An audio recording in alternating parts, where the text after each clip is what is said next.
말씀 자체로 가장 쉽게 이해되는 말씀이 아마 오늘 본문일 것입니다. 도둑질하지 말지니라, 도적질하지 말지니라. 이게 무엇인지 아마 이 얘기를 듣고 이해하지 못하시는 분은 없으리라 생각이 됩니다. 그런데 아마도 우리가 살아가는 이 시대 속에서 이 말씀만큼 분별하기 참 쉽지 않은, 실제로 적용하기에 분별하기 참 쉽지 않은 또 말씀도 없으리라 생각이 듭니다. 여러분들에게 꼭 특히 우리 젊은 분들, 나이 드신 분들도 읽어두시면 좋겠지만 그래 난 목사님 설교로 만족하겠다 그러면 안 드셔도 되는데 젊은 분들에게는 꼭 추천해 주고 싶은 책이 있습니다. 이게 뭐냐면 웨인 그루뎀이라는 이 신학자가 트리니티에서 지금은 거기가 아니죠.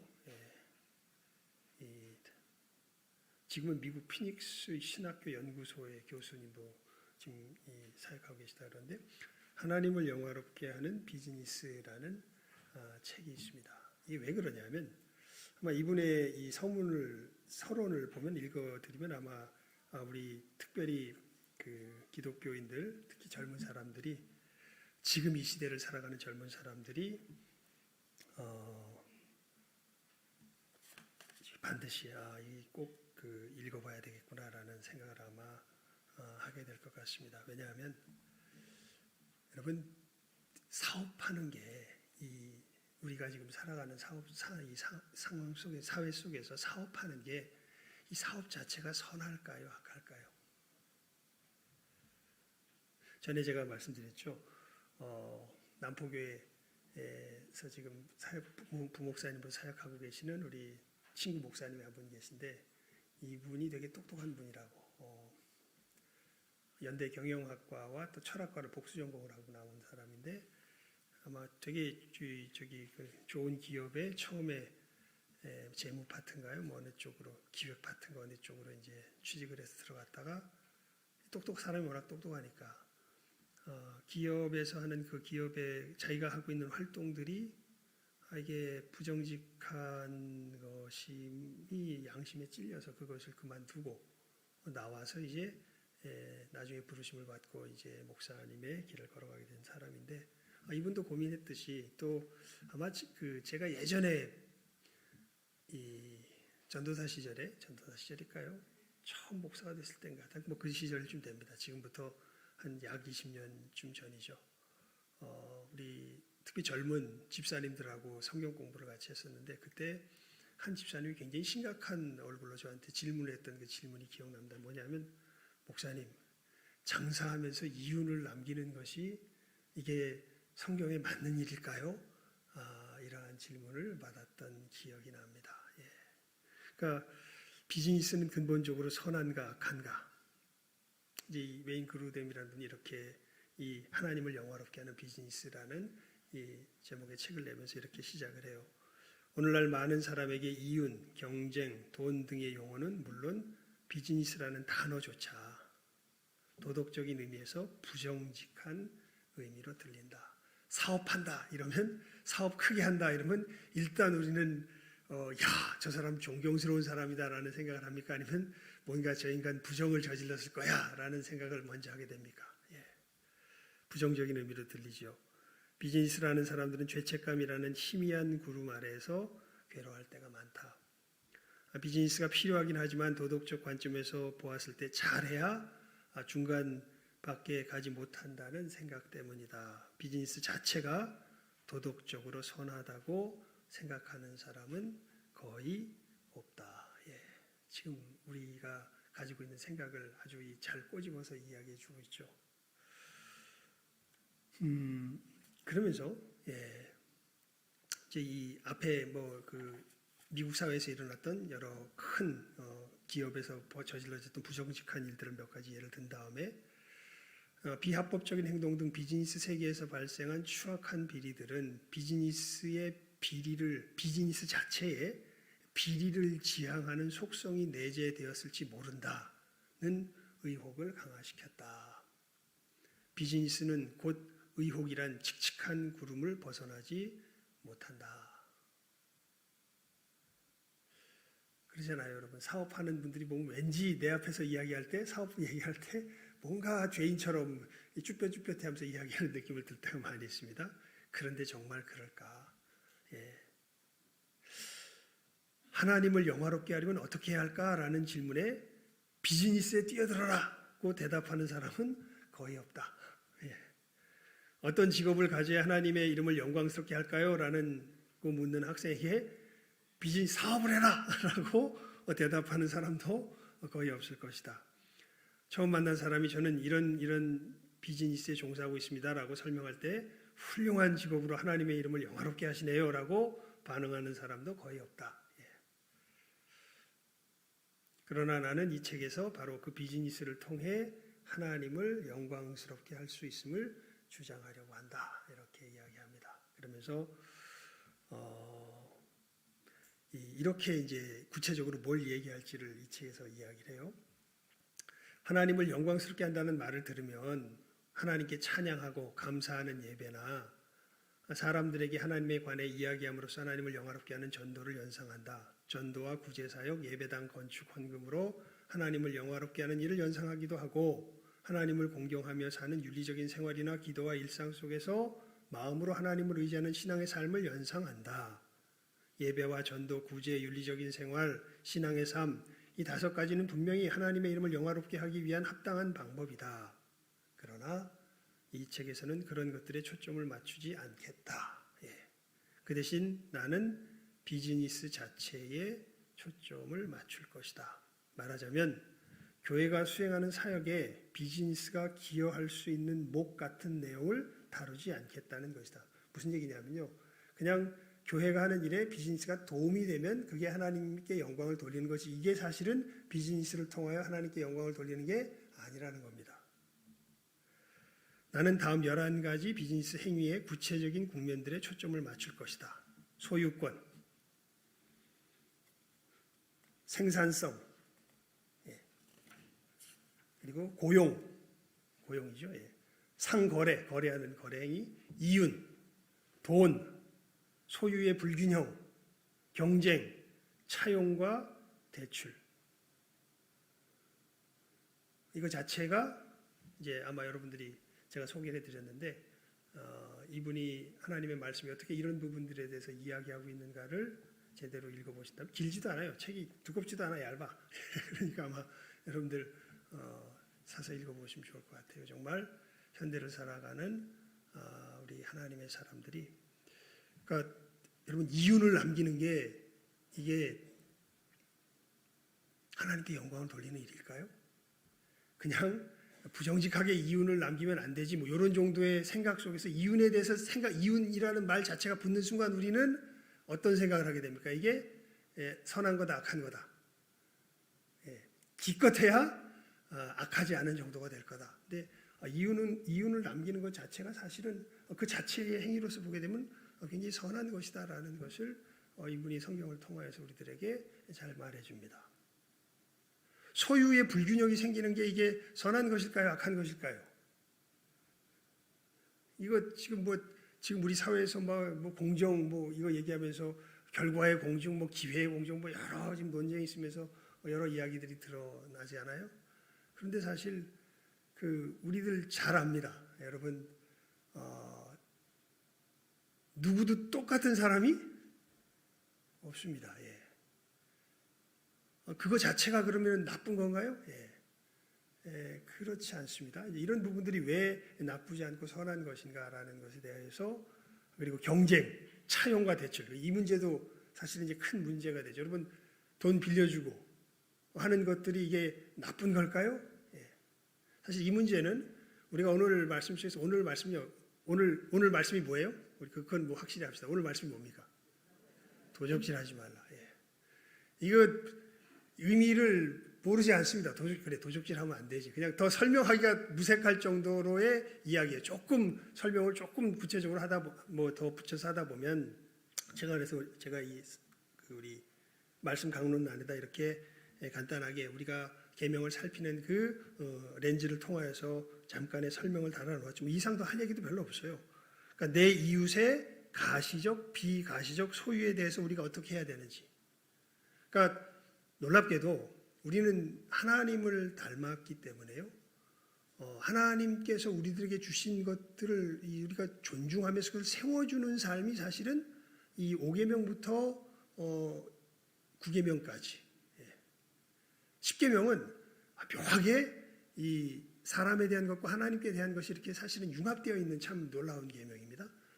그럼 뭐 나중에 우리 설명하도록 하고 이 5계명부터 9계명, 1계명부터 4계명은 1계명부터 4계명은 누구를 향한 계명이에요? 구체적으로 하나님을 향한 계명이고 5계명부터 9계명은 누구를 향한 계명입니까? 인간을 향한 계명입니다.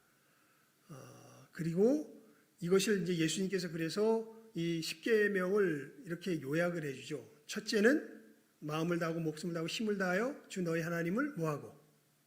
사랑하고. 둘째는 이와 같으니 내 이웃을 어떻게 해라? 내 몸과 같이 사랑하라. 이것이 율법이요 선지자니라. 그래서 내 부모를 공경하라, 살인하지 말지니라, 간음하지 말지니라, 도적질하지 말지니라. 그다음에 뭐예요? 내 이웃에 대하여 거짓 증거하지 말지니라. 또 내 이웃의 집을 탐내지 말지니라. 이 10가지 계명이 어떻게 융합되냐면 내 이웃을 내 몸과 같이 뭐해라? 사랑하라.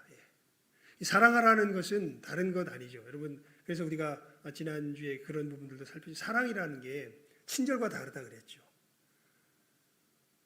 사랑하면요 군주보다 무섭다 그랬습니다. 여러분, 자식 사랑하면요 자식이 함부로 잘못되는 거 봐줄 수가 없어요.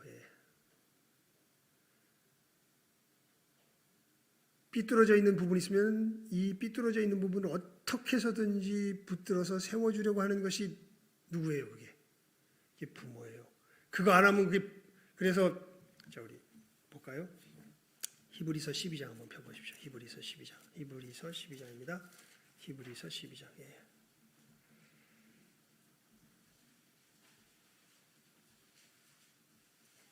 7절에서 8절까지.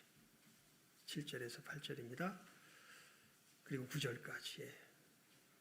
7절, 8절, 9절 말씀. 히브리서 12장 7절, 8절, 9절 말씀입니다. 우리 함께 읽습니다. 시작하면 읽죠. 7절, 8절, 9절 말씀입니다. 시작. 너희가 참음은 징계를 받기 위함이라 하나님이 아들과 같이 너희를 대우하시나니 어찌 아비가 징계하지 않는 아들이 있으리요. 징계는 다 받는 것이거늘 너희에게 없으면 사생자요 참 아들이 아니니라. 또 우리 육체의 아버지가 우리를 징계하여도 공경하였거든 하물며 모든 영의 아버지께 더욱 복종하여 살려 하지 않겠느냐. 아멘. 그러니까 사랑하면요 하나님께서 원래 계획하신 그 선하신 모습대로 서도록 굉장히 적극적으로 개입하고 간섭해요. 그냥 내버려 둘 수가 없어요. 우리가 어떤 부분을 적극적으로 개입하고 간섭하는지 그것에 대한 부분이 어디에 잘 나타나 있는 거예요. 우리가 내 이웃을 사랑한다고 할 때 이 10계명에 잘 나타나 있는 거죠. 내 부모를 공경하라. 그래서 가만히 살펴보면요. 결국 하나님께서 내 이웃에게 주신 뭐가 있냐면 권위가 있어요. 권위.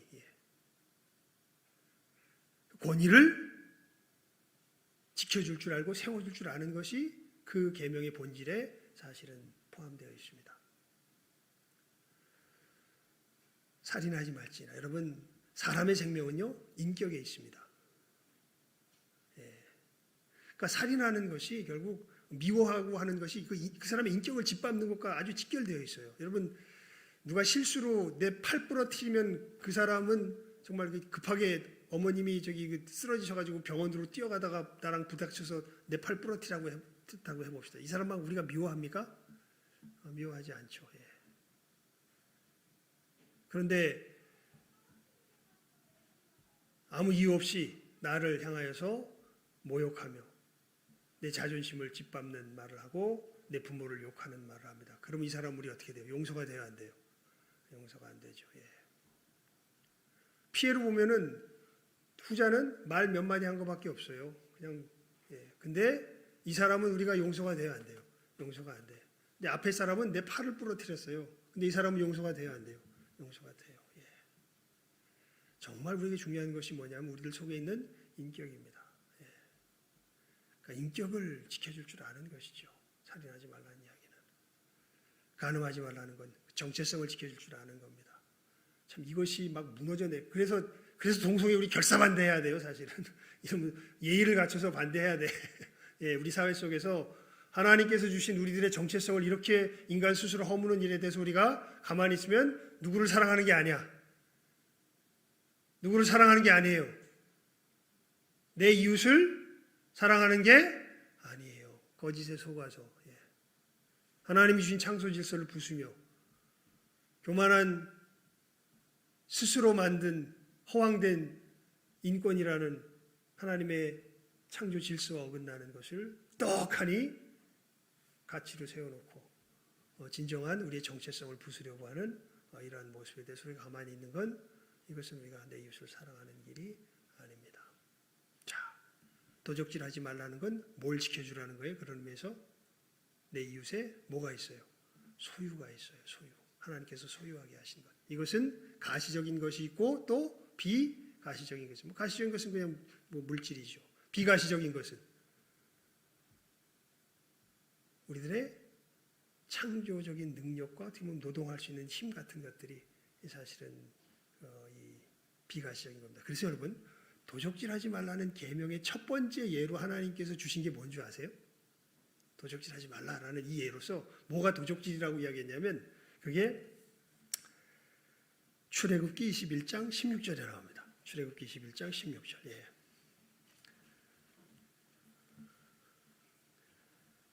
거기 보면 이렇게 기록되어 있습니다. 제가 이제 읽어드릴게요.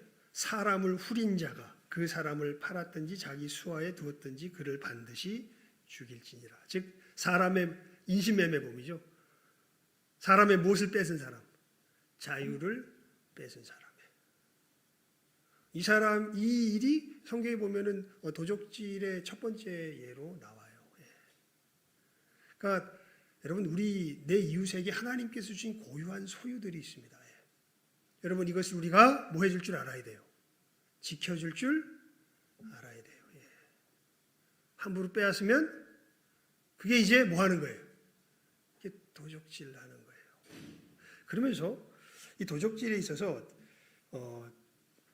이게 우리 교회 앞으로 걸어갈 길과도 연결되어 있기에 이 구체적인 부분을 한번 자세하게 우리가 성경의 의미를 살펴보는 것으로 오늘 말씀의 은혜를 나누고자 하는데요.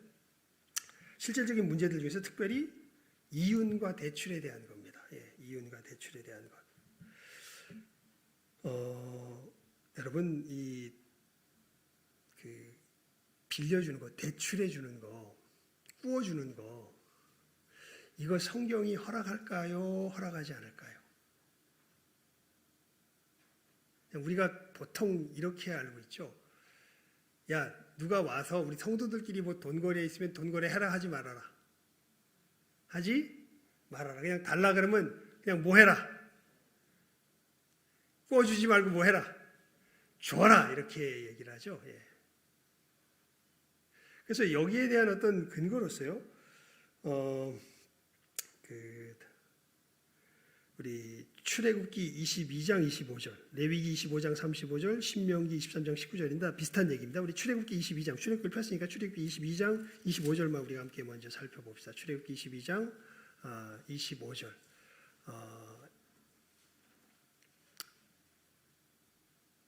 27절까지 같이 봅시다. 이게 세트로 되어 있기 때문에 단락으로 되어 있기 때문에 25절부터 27절까지 한번 읽어봅니다. 시작하면 읽습니다. 시작.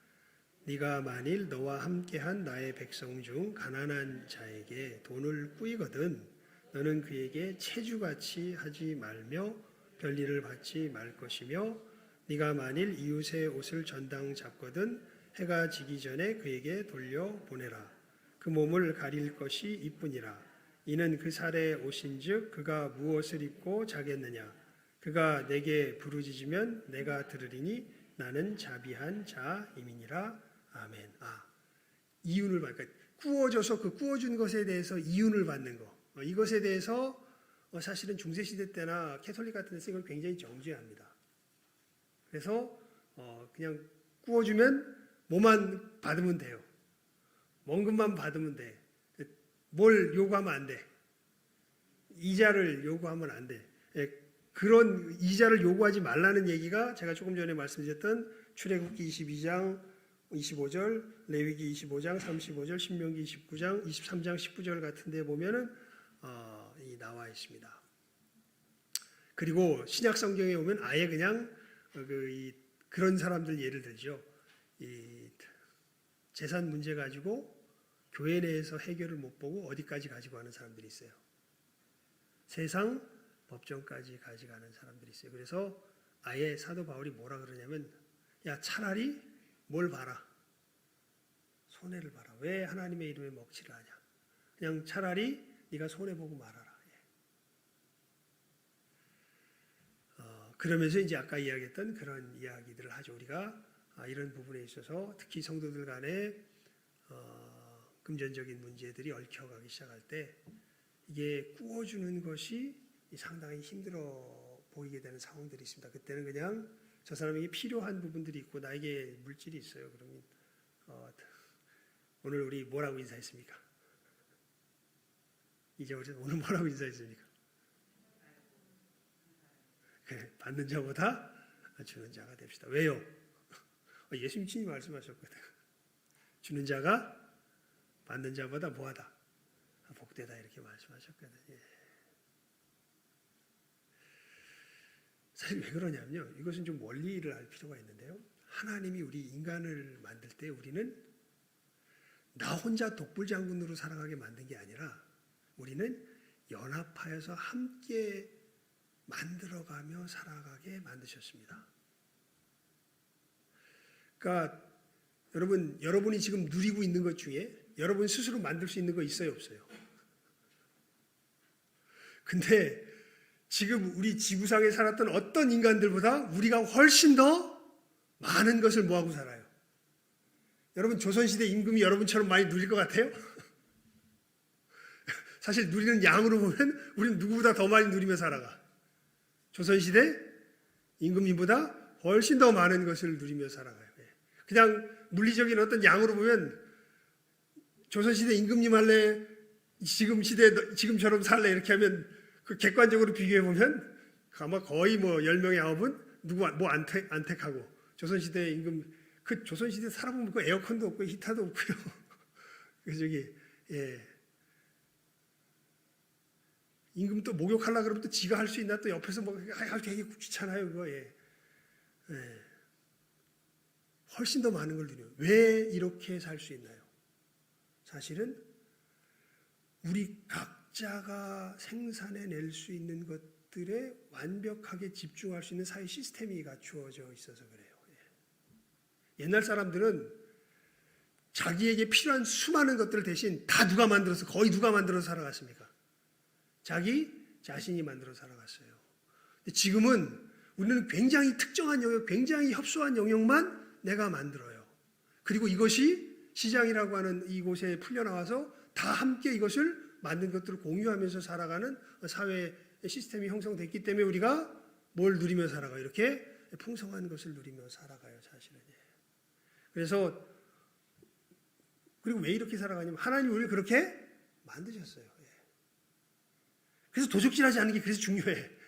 그래서 하나님께서 우리 각자에게 고유하게 주신 이 각자의 소유의 영역을 정말 잘 지켜주는 것이 그래서 중요해요. 이것을 갖다가 부당하게 훔쳐가고 빼앗아가기 때문에 이제 문제가 생기는 것이죠. 이렇게 살아가는데 이게 그런 점에 있어서 굉장히 우리가 살아가는 사회 시스템이 이제 복잡해졌습니다. 그런 점에서 예전에는 그냥 누가 만들어서 살면 되는데 자연에 산단가 산에서 혼자 사는 사람들 보면 다 거의 대부분 그냥 사오긴 하지만 우리에 비해서는 훨씬 더 많은 것을 다 그냥 누구 스스로 해결하고 살아가요. 지 스스로 해결하고 살아요. 우린 절대 그러지 못하죠. 그래서 그만큼 풍성하게 누리며 살아가게 되어 있는 것입니다. 그러면서 이제 다른 문제보다요, 이 그 빌려주고 이자를 받고 하는 이런 문제, 매매하고 하는 이런 문제에 있어서 특별히 우리가 빌려줘서 이자를 받는 것이 이것이 성경적인 것일까 아닐까에 대해서 이제 많은 사람들이 굉장히 그 부정적인 어떤 인식을 갖고 있는 것이 우리가 살아가는 현실의 모습인데, 특별히 그리스도인들로서요. 근데 우리 다시 한번 읽어볼까요? 25절에서 27절 함께 읽습니다.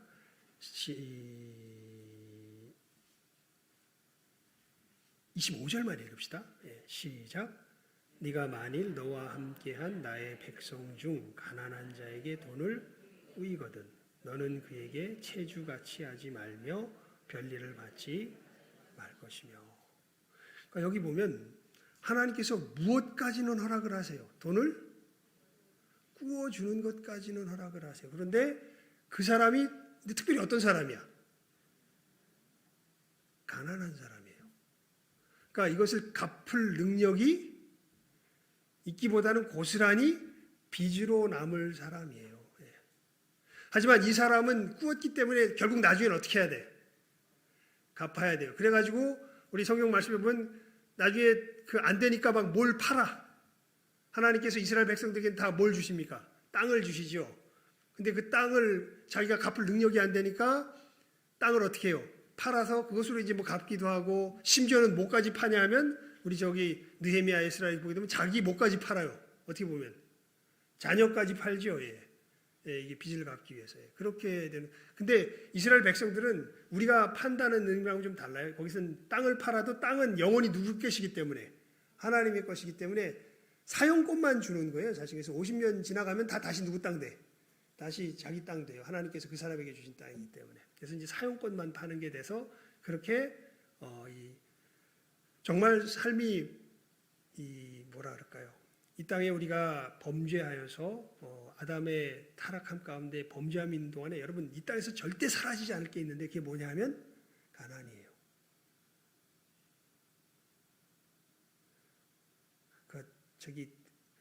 가난을 없애겠습니다 하는 정치인들, 그래 그렇게 애쓰겠다는 노력의 의미로 내가 알아들을게, 이렇게 생각하시면 돼요. 가난은 절대 이 땅에서 없어질까요? 안 없어질까요? 안 없어져요. 이게 없어지는 날은 언제 없어지냐면 누가 재림하실 때, 예수님 재림하실 때 없어져요. 그 전에는 절대 뭐는 안 없어져요. 가난 안 없어져요. 그리고 하나님은 어떤 사람들을 사랑하세요? 가난한 사람들을 사랑하세요.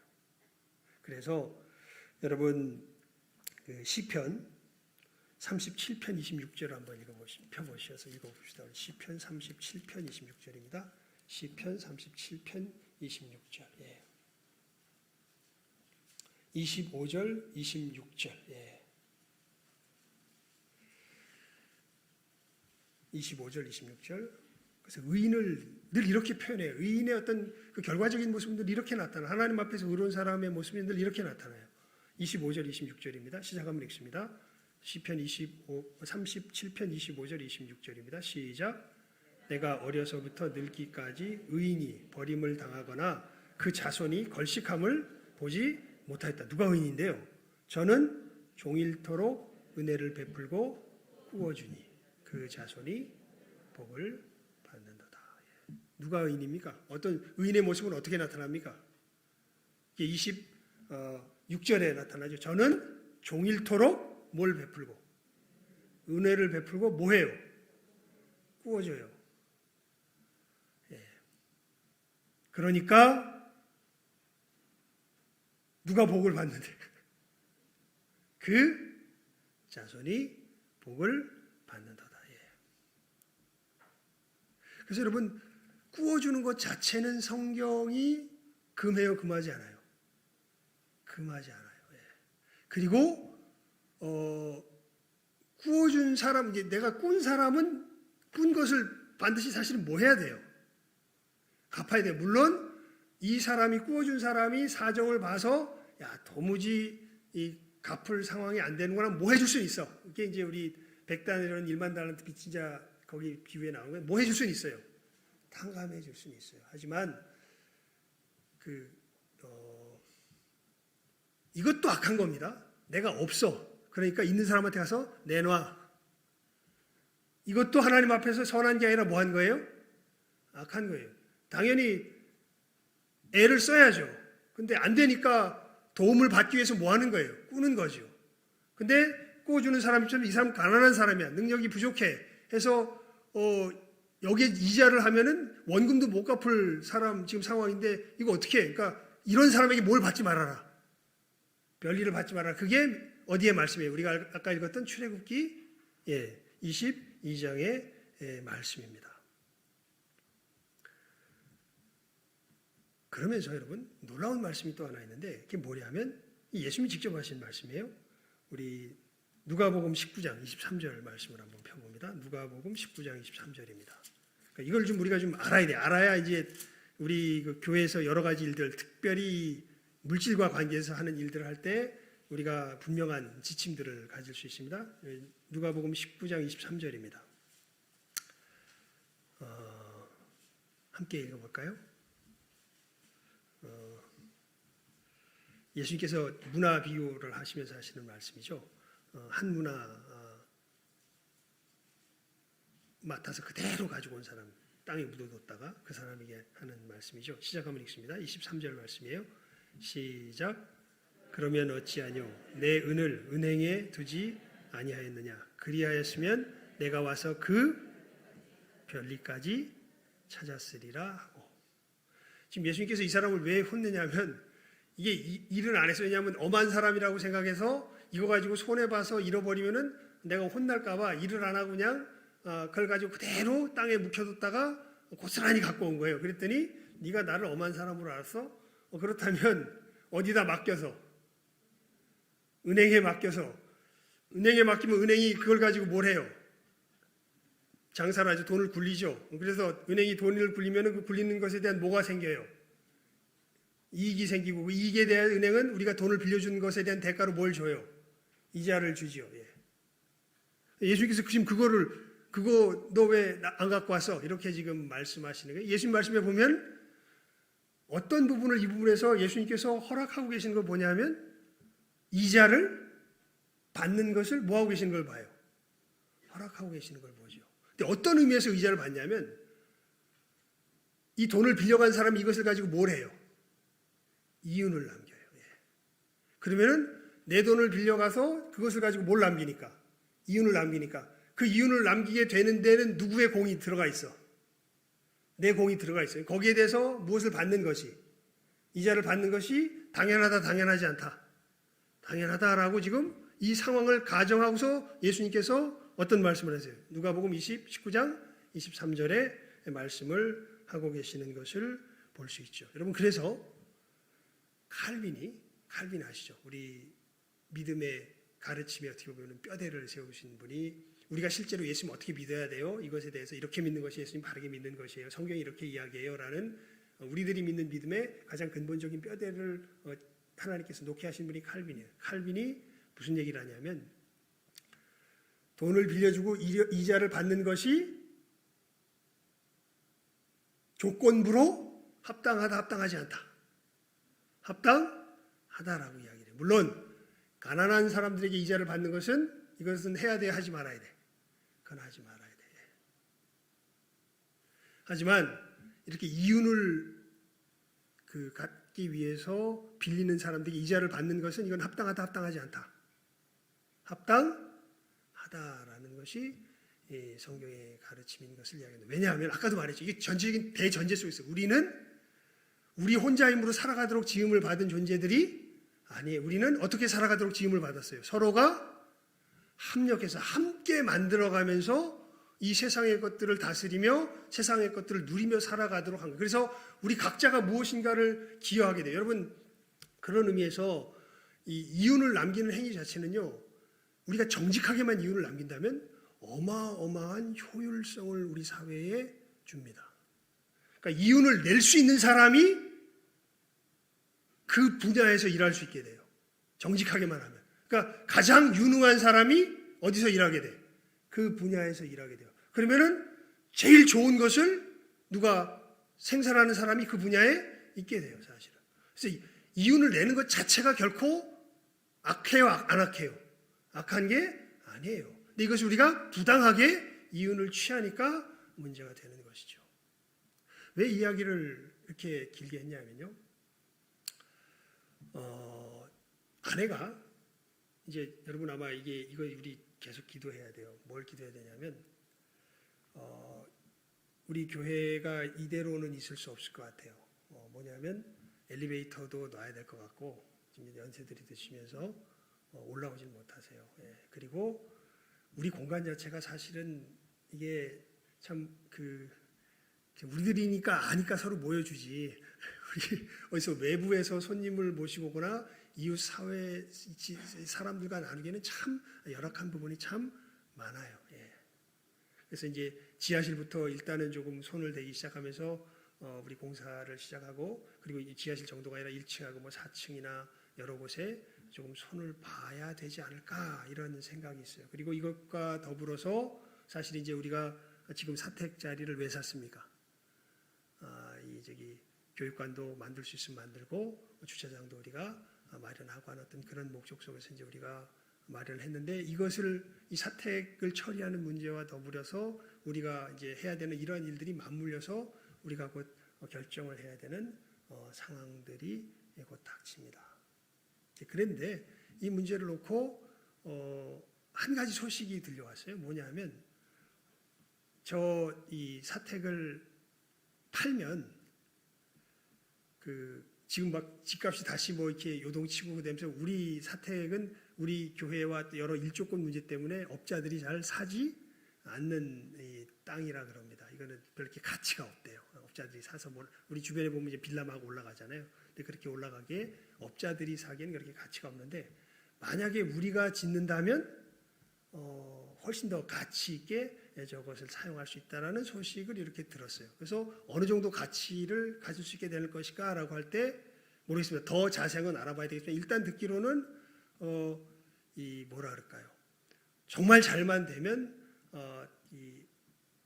이제 우리 교육자의 사택을 이렇게 마련하고 우리 공사하는데 조금 도움이 될 정도의 조금일지 아니면 많이 도움이 될지 이제 처음에는 되게 많이 될 줄 알았는데 또 얘기가 이렇게 쭉 진행되는 거 보면서 그렇게 많이 될 것 같지는 않은 것처럼 보이기도 하고 뭐 여러 가지 지금 결정할 사항들이 있어요. 그래서 정말 중요한 것은 우리 저 사택을 그냥 팔아서 그냥 그 비용 가지고 우리 그거 하고 팔아서 아마 하게 되면 팔아서 그냥 우리가 짓지 않게 되면은 뭡니까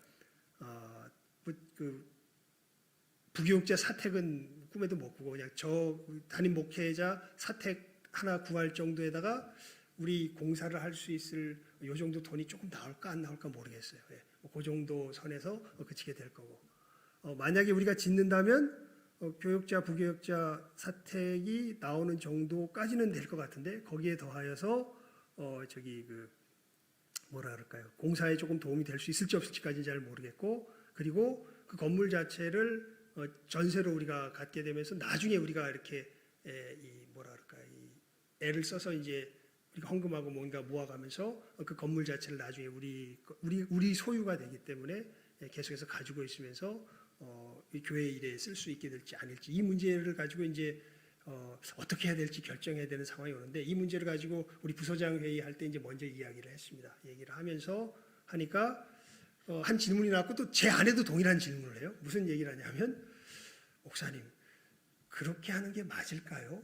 우리가 그것을 팔아서 지어서 그렇게 파는 것이 그게 우리가 하나님의 일을 감당하는데 우리가 그렇게 하는 것이 그게 하나님 말씀에 합당한 길을 가는 것일까요? 여기에 대해서 제 아내도 질문을 하다 뭐가 캥기는 게 있는가 봐요. 왜 그런가 보니까 어떻게 보면 우리 사회에 존재하는 부동산 시스템에서 어떻게 보면 뭘 보는 행위가 돼요. 일단 1차적으로 이익을 보는 행위가 되니까 그렇게 우리가 이익 봐가지고 교회 일을 하는 게 맞을까? 이런 부분들에 대해서 이제 마음속에 뭔가 걸림이 있었던 것 같아요. 그래서 물어봅니다. 저는 그렇게까지 생각하는데 나는 별 거리낌이 없었는데 뭐가 거리꼈을까라는 것을 생각해보니까 이 부분이 거리꼈던 것 같아요. 뭐냐면 여러분 우리 저 사택 살 때 돈이 모자라가지고 어떻게 했죠? 은행에 뭐 했습니까? 대출했죠. 은행에 대출해서 사실 우리 저한테 사택 샀습니다. 우리 교회 원래 있던 아파트 저기 어디입니까? 우리 지금 저기 있는 거 팔고 돈이 모자라 가지고 사실은 대출하고 우리 헌금도 했지만 대출해서 샀습니다. 그랬을 때는 아무 얘기 없었어요. 우리 대출하는 게 맞을까? 우리가 헌금해가지고 이거 사야 되는 게 맞지 않습니까? 이렇게 얘기하자고 대출하는 것은 모자라니까 대출해서 하지요.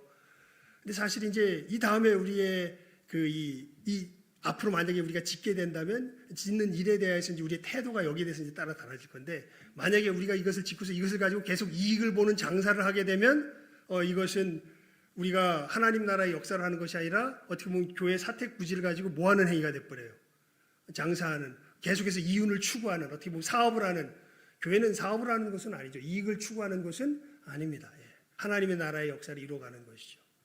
근데 아까도 말씀드렸지만 우리 교회가 하나님 나라의 역사를 우리 이곳에서 우리가 감당하며 나아가려고 할 때 그래서 우리 금요 기도 시간에도 그런 말씀을 드렸는데 여기가 영적 진지다. 우리가 하나님의 나라의 역사를 감당해 나가는 우리 진지가 이곳인데 지금 진지 보수 공사를 해야 되는데 진지 보수 공사를 해야 되는데 아까 우리 저 진지를 넓히는 일을 하는데 돈이 모자라 가지고 대출을 받았듯이 지금 은행에다가 이 진지 본수 공사를 하면서 이 대출을 받기에는 대출을 받을 수 있는 액수를 훨씬 초과해 버립니다.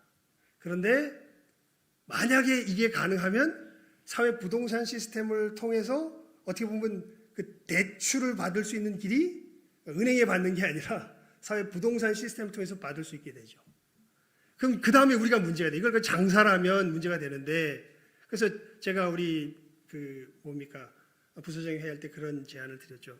만약에 우리가 이것을 가지고 뭐 시세가 오르는 대로 이것을 더 받고 팔고 이렇게 되면 이건 하나님 앞에 바른 일은 아니게 될 것 같습니다. 하지만 우리가 이런 일을 하면서 교회 공간이 필요할 때 또 우리가 헌금도 하면서 한층 한층 우리가 우리 교회 것으로서 다시 확실하게 우리의 것으로서 삼아서 이 공간들을 새롭게 다시 교회의 용도를 위하여서 사용할 수 있는 공간으로 재활용하면 일단 이 하나님께 주신 공간을 우리가 붙들고서 소유하고 있는 가운데서 우리 교회에 필요한 여러 가지 것들을 우리가 일단은 세우고 또 보수를 하고 하나하나 이 일들을 감당하며 나가는 그 태도로 나가면 사실은 은행에 돈을 빌릴 것을 어디에 빌리는 것으로 해서 사회 부동산 시스템에 빌리는 것으로 해서 우리가 하나하나 갚아나가면 사실은 뭐 그것과 그것은 우리가 하나님 앞에서 이것을 하는데 떳떳하게 아무런 거리낄 것은 없습니다라고 이제 제 아내한테 이야기를 해줬습니다. 여러분 그래요. 이 부분에 있어서 참 도적질하지 말라, 남의 이익을 갈취하지 말라라고 할 때 이런 부분들이 우리가 살아가는 사회 속에서 우리가 이 자본주의 사회 속에서 굉장히 복잡하게 얽혀 있기 때문에 어려운 부분들이 있습니다. 하지만 이런 부분에 있어서 여러분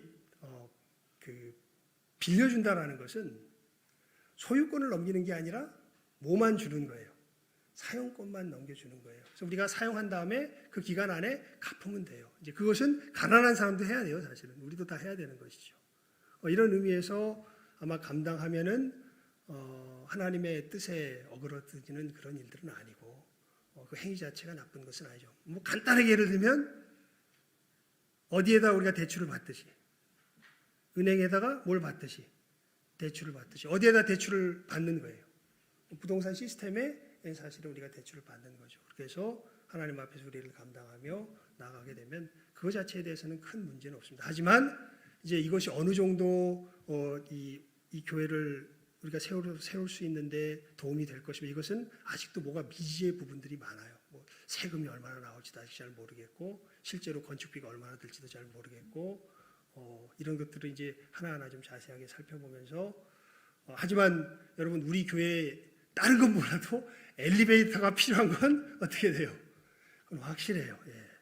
좀 다들 나이들이 드셔가지고 우리 밑에 지하에서 지금 예배 드리고 계시는 분들도 계신데 이분들 함께 그 지금 비정상이거든요. 저와 함께 얼굴을 대면하여 봐서 예배를 드려야지 저 밑에서 화면으로 드리는 건 어쩔 수 없는 상황 속에서 하는 거지 사실 이거 자체가 정상적으로 되는 것은 아니거든요. 이런 점에 있어서 엘리베이터는 반드시 필요하고 그리고 우리 교회가 정말 이제 우리 올 51주년부터 시작해서는 우리 각 부서도 나눔의 일을 열심히 하고 우리들끼리 믿음의 교제를 나누는 데는 장소가 부족하잖아요. 그래서 지금 지하실만큼은 좀 우리가 가장 자주 사용하는 부분이기 때문에 먼저 지금 이제 온풍기도 달고 또 이렇게 좀 환경도 좀 이렇게 새롭게 하고 해서 꾸며놓기도 하는데 1층도 마찬가지고 사실 4층도 우리가 우리 지역 사회 속에서 하나님의 나라의 역사를 감당하기 위해서는 보수하고 하는 것들이 사실은 필요합니다. 그런데 이를 우리가 어떻게 군시체적으로 현실적으로 해 나가야 될지 이 부분들은 이제 하나님 앞에서 우리 성도들이 정말 마음을 모아서 방향을 정하고 어떤 방향을 정하든지 간에 뭐 팔든지 그냥 팔아서 그렇게 하든지 아니면 조금 전에 말씀드렸던 그런 식의 좋은 어떤 제안이 일단은 들어온 것 같은데 이것을 우리가 잘 분별해서 이런 길을 가든지 우리가 함께 나아가려고 할 때 여러분 이 무슨 계명이 슬쩍 걸릴 수도 있는데 오늘 우리 말씀에서 본 것처럼 이 도적질하지 말라는 계명이 그 남의 이윤을 갖다가 이렇게 쓸데없이 막 추구하면서 우리가 부당한 이윤을 취하는 것 아니야? 도적질하는 것 아니야? 아닙니다, 여러분. 도적질하는 것은 아니고 물론 우리가 어떻게 하느냐에 따라서 뭐가 될 수도 있고 도적질이 될 수도 있고 우리가 사회 시스템에 빌리는 것이 될 수도 있는 것이죠. 이러한 것들 우리가 복잡한 사회 속에서 살아가기 때문에 잘 분별하면서 한 걸음 한 걸음 걸어가시고 이것과 더불어서 여러분 사업하는 것이요 절대로 기껏해야 계면쩍어하며 하나님 앞에서 마지못해 하는 식으로 해야 될 일이 아니라는 거예요. 사업하는 것은 이 책 제목에서 참 잘 중요해요. 하나님을 뭐하게 하는, 영화롭게 하는. 어떤 부분에서 영화롭게 할 수 있냐면 내가 이윤을 추구하는 그 이윤 추구의 행위 속에서 사실은 거래라는 거래 행위 속에서 이 모든 행위 속에서 사실은 이 사업의 행위 자체가 하나님을 영화롭게 하는 것에 방해가 되는 것이 아니라 오히려 하나님을 뭐하게 하는, 영화롭게 하는 행위라는 것들 여러분들 우리가 분명하게 성경 속에서 가르치는 가르침을 우리 마음 가운데 확실하게 새겨놓고 정당하게 이윤을 추구하는 것은 하나님을 뭐하게 하는 거구나, 영화롭게 하는 거구나. 찾아가셔야 돼요, 그런 부분들. 이윤 추구하는 거 절대 나쁜 게 아니에요. 하지만 아까도 말씀드렸지만 어떻게 이윤을 추구하면 정당하게 이윤을 추구. 그 부분은 우리가 하나님 앞에서 잘 고민하며 살펴봐야 됩니다.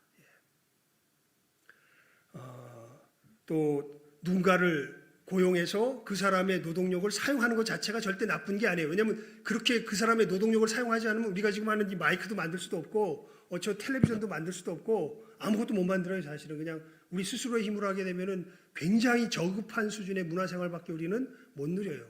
그런데 우리가 이렇게 고도의 문화생활을 누릴 수 있는 것은 여러 사람의 힘을 모을 수 있었기 때문에 사실은 하나로 묶을 수 있었기 때문에 이런 것들이 가능한 거거든요. 그래서 이렇게 서로 거래하고 고용하고 매매하고 하는 이런 것들이 결코 뭐한 게 아니에요? 악한 게 아니에요. 하나님께서 그렇게 우리를 살아가도록 사실은 지으셨어요. 이것을 부정직하게 하기 때문에 우리들 속에서 하나님을 멸시하고 우리들의 사익을 위하여서 거짓을 섞고 내 것이 아닌 것을 남의 것에 속한 것을 강제로 내가 빼앗아 오기 때문에 이게 문제가 되는 것이지 이런 행위 자체가 절대 나쁜 게 아닙니다. 이것을 분명하게 하시고 오늘 뭐 청체적인 소개 정도만 한 것인데요. 우리 특히 젊은 사람들 같은 경우는 이 책을 한번 사서 꼭 한번 읽어볼 필요가 있어요. 그리고 세워나갈 필요가 있습니다. 우리 하나님의 백성들로서 주눅 들어서 비즈니스 할 게 아니라 하나님의 사람답게 제대로 이 땅 가운데서 사업하고 매매하고 이윤을 남기고 고용하고 이런 것들을 하나님의 사람답게 해나갈 줄 아는 귀한 걸음 걸어갈 줄 아는 도적질하는 것이 아니라 내 이웃의 소유를 제대로 지켜줄 줄 알고 내 이웃의 삶을 더욱더 풍성하게 참으로 세워줄 줄 아는 이 시간 함께한 우리 모든 귀한 영혼들 다 될 수 있기를 주님의 이름으로 축원을 드립니다. 기도하겠습니다. 하나님 아버지, 저희들이 이 시간에 도적질하지 말라는 이 계명 너무나 선명한 내용인 것을 복잡해진 우리의 삶의 상황 속에서 참으로 살폈습니다. 이윤을 내는 것이 마치 도적질하는 것처럼 우리들에게 다가오는 이 세대 속에서 이윤을 내는 것 자체가 나쁜 것이 아니라 부정직한 이윤을 내는 것이 나쁜 것이요. 또 이런 부정직한 이윤 때문에 빌리고 빌림을 받는 것 자체가 정죄받는 이 세대 속에서 하나님께서도 빌려주는 것이 당연한 것임을, 특별히 주님 재림하시기 전까지 이 땅에 가난이 없어질 수 없으므로 이것을 당연히 법 가운데 또 제도 가운데 마련하여 주신 것들을 저희들 살펴보며, 이제 우리들 특별히 물질을 가지고, 아니 내 이웃의 소유를 가지고 어떻게 우리가 함께 살아가야 할 것인가에 대해서 이 귀한 계명을 이제부터 배워가기를 결심하는 우리 귀한 심령들 되게 하여 주시옵소서. 하나님께서 우리를 함께 살아가게 하셨습니다. 각자에게 고유한 소유를 주셨고 참으로 정신적인 것이거나 물질적인 것이거나 그것을 함께 나누며 우리 모두가 이것을 나누는 가운데 더욱더 풍요로운 것들을 누리며 이 세상을 더욱더 풍요롭게 하는 놀라운 삶을 우리에게 주신 것 제대 시간 분명하게 깨달아 알게 해주시며, 이렇게 사업을 통하여서 이 일들을 감당하는 것이 결코 악하지 않다라는 것 깨달아 알게 해주시고, 이 일을 감당해 나감에 오늘 말씀에 이른 것 같이 도둑질하지 아니하며 남의 소유를 해하지 아니하며 오히려 지켜주며 세워주며 이 사업의 역사를, 비즈니스의 역사를 제대로 하나님의 영광을 위하여 감당하며 나아갈 줄 아는 이 시간 함께하는 우리 모든 귀한 영혼들 다 될 수 있도록 주님 은혜 가운데 붙들어 주시고 그들의 앞길을 인도하여 주시옵소서. 모든 것 예수님의 이름으로 기도드리옵나이다. 아멘.